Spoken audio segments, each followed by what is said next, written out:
सातारा जिल्हा परिषद सभापती पदांसाठी आज सामना होतो। भाजप पुन्हा चौकार मारणार अशी शक्यता आहे। राष्ट्रवादी आणि शिवसेना आता पराभवाचा वचपा काढणार का हे सुद्धा पाहावं लागेल।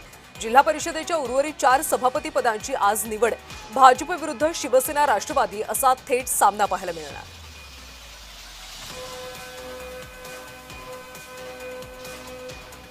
आणि याचा आढावा घेतलाय आमचे प्रतिनिधी प्रकाश शिंदे यांनी।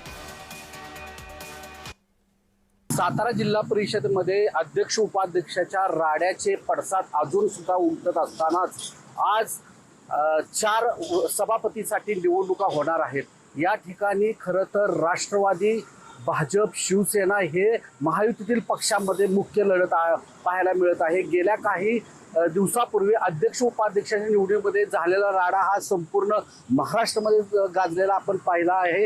याचे पडसाद विधानसभेमध्ये सुद्धा उमटलेले आपण पाहिलेला आहे। त्यामुळे सातारचे पोलीस अधीक्षक तुषार दोशी यांना सुद्धा सक्तीच्या रजेवर पाठवल्याचं आपण पाहायला मिळत आहे।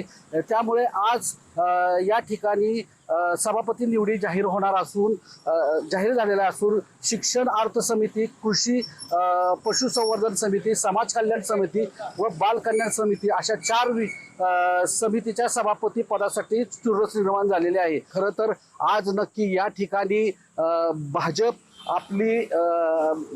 भाजप चौकार मारणार का राष्ट्रवादी आणि शिवसेना या गेल्या काही दिवसापूर्वी झालेल्या अपमानाचा बदला घेणार हेच पाहावं लागणार आहे। कॅमेरामॅन मंगेश कुमारसह प्रकाश शिंदे, जय महाराष्ट्र, सातारा।